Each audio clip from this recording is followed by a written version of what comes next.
오늘 전할 말씀의 제목은 하나님 사랑은 믿음으로만 받습니다 입니다.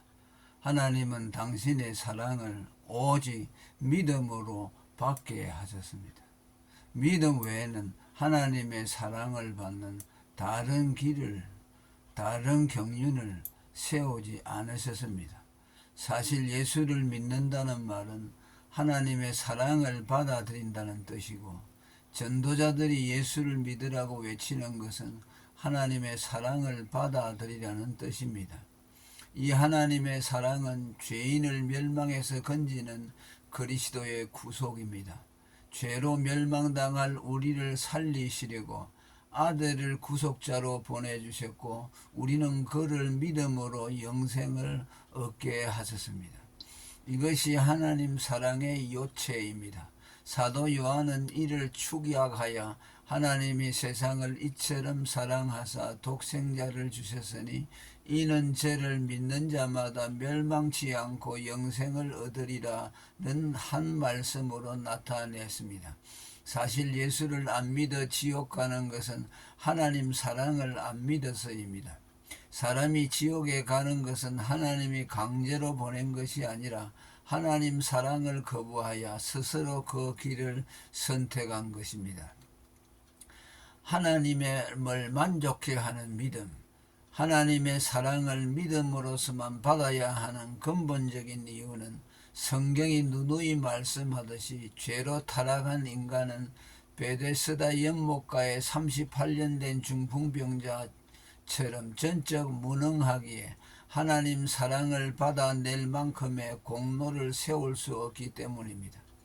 그 외에 또 다른 한 이유는 믿음만이 사랑의 시여자인 하나님을 만족시켜 드릴 수 있기 때문입니다.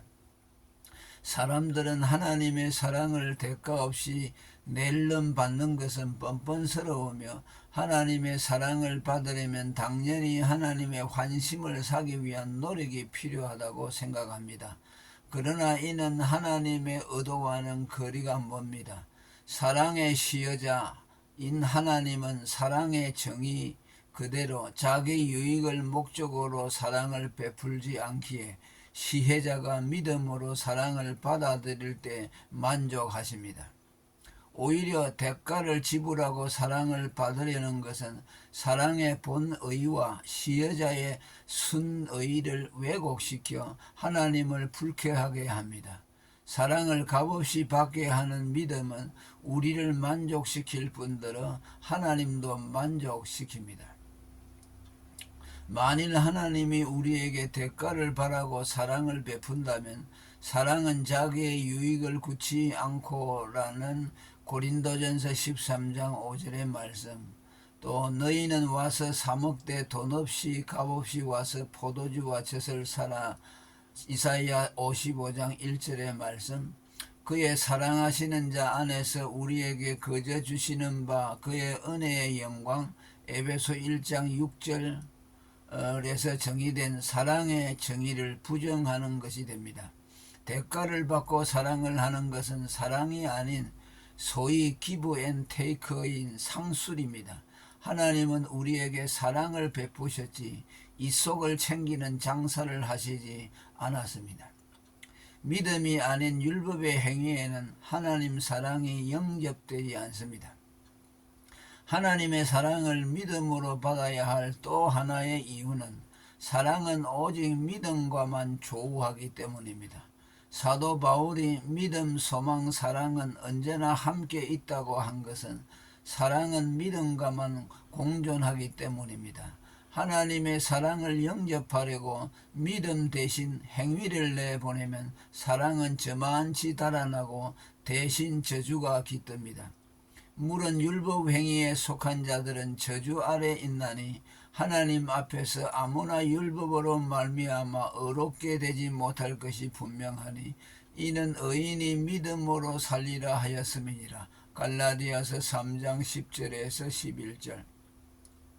여기서 저주가 깃든다는 말은 비로소 저주가 임하기 시작한다는 말이 아니라 기왕에 임해 있던 율법의 저주 아래 그냥 머물러 있게 한다는 뜻입니다.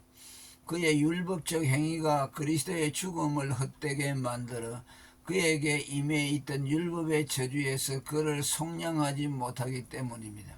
그리스도께서 우리를 위하여 저주를 받은 바 되사 율법의 저주에서 우리를 속량하셨으니 기록된 바 나무에 달린 자마다 저주 아래 있는 자라 하였습니다. 갈라디아서 3장 13절. 믿음으로 하나님의 사랑 그리스도를 받아들일 때 그는 율법의 저주에서 해방됩니다.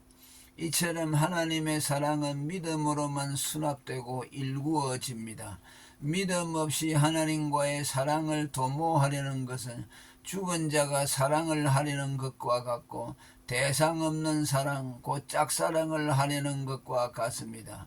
죄로 하나님에 대해 죽은 죄인은 먼저 이신칭의로 살아나 하나님이 그의 영혼에 알려진 후에라야 그를 사랑할 수 있기 때문입니다. 믿음은 하나님 사랑으로의 진입로입니다. 믿음 없이 하나님 사랑으로 들어갈 수 있는 길은 없습니다. 믿음은 사랑의 소통법입니다.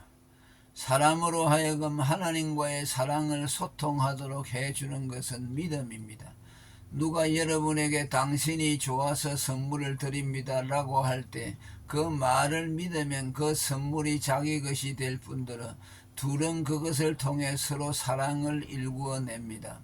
그러나 시여자에게 미심쩍은 눈초리를 보내며 당신이 왜 나한테 선물을 줘요? 라는 태도를 짓거나 혹은 마지못해 받으면서 속으로 무슨 꿍꿍이 속이지? 라는 마음을 품으면 사랑이 도모될 수 없습니다. 오늘날 전도자가 예수가 당신 죄를 위해 십자가에 죽으셨습니다 라는 하나님의 사랑을 들려줄 때 듣는 자가 왜 예수가 나를 위해 십자가에서 죽어라며 미심쩍은 태도를 취한다면 하나님 사랑은 결실되지 못합니다. 나는 종종 생면부지의 장기 기증자와 수혜자가 아무런 이해관계 없이 장기를 주고받는 것을 보면서 무조건적으로 베푸시는 하나님의 사랑과 믿음으로 그것을 받는 인간의 관계를 연상합니다. 그리고 나아가 수혜자가 기증자로부터 일말의 의구심 없이 기증을 받아들이듯이 인간은 하나님이 베푸시는 무조건적인 사랑을 주저없이 받아들여야 한다는 생각을 합니다. 사랑이 성립되느냐의 여부는 그것을 믿음으로 받느냐가 관건입니다. 사랑은 그것이 의미하는 바대로 아무 대가 없이 주어지는 것이기에 수납자가 믿음으로 받지 않고 따지고 든다면 어떤 논리로도 그를 설득할 수 없습니다. 이 무조건적이고 무논리적인 사랑을 택자에게 설득하도록 보냄을 받은 분이 성령이십니다.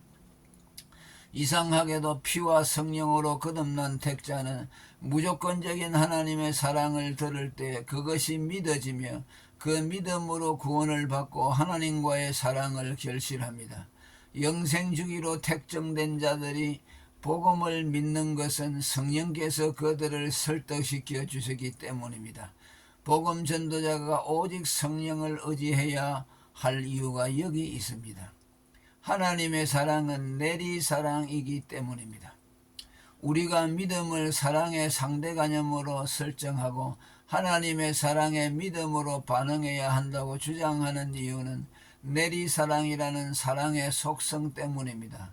물론 이 내리사랑이란 세상에서 통용되는 개념이며 물이 아래로 흐르듯이 사랑은 위에서 아래로 내려간다는 뜻입니다.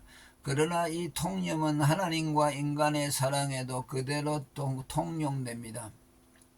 하나님은 사랑을 주시는 분이고 인간은 그 사랑을 받는 자라는 뜻이며 위에 하나님으로부터 부어지는 사랑을 인간이 받아들임으로 사랑이 구현된다는 뜻입니다. 우리가 하나님을 사랑한 것이 아니라 하나님이 우리를 사랑하사라는 말씀은 사랑은 하나님에게서 시작되며 인간은 사랑의 수납자라는 뜻입니다. 인간이 먼저 하나님의 사랑을 받아들이는 일 없이 내가 먼저 하나님을 사랑하겠다고 덤비는 것은 분수를 넘은 것입니다. 인간이 하나님을 사랑하는 방법은 먼저 하나님의 사랑을 받아들이는 것이며 이 하나님의 사랑을 받아들이는 데서 하나님과의 사랑이 시작됩니다. 흔히 상상하듯 동질성끼리만 상호 교호하는, 그 사랑은 사랑과만 소통되고 믿음은 믿음과만 소통된다는 동질성 원리는 하나님과 우리 사이에는 적용되지 않습니다. 하나님은 하나님이시고 우리는 인간이듯이 하나님은 사랑하시고 우리는 그 사랑의 수납자입니다. 하나님의 사랑은 우리의 믿음으로만 구현됩니다. 물론 이것이 마음과 뜻과 목숨을 다해 하나님을 사랑하라는 계명을 손상시키지는 않습니다. 다만 순서적으로 하나님의 사랑인 그리스도를 받아들여 중생한 후에라야만 이 계명의 순종이 가능하다는 뜻입니다. 내 하나님 여호와께서 내 마음과 내 자손의 마음에 할례를 베푸사 너로 마음을 다하여 성품을 다하여 내 하나님 여호와를 사랑하게 하사. 할렐루야.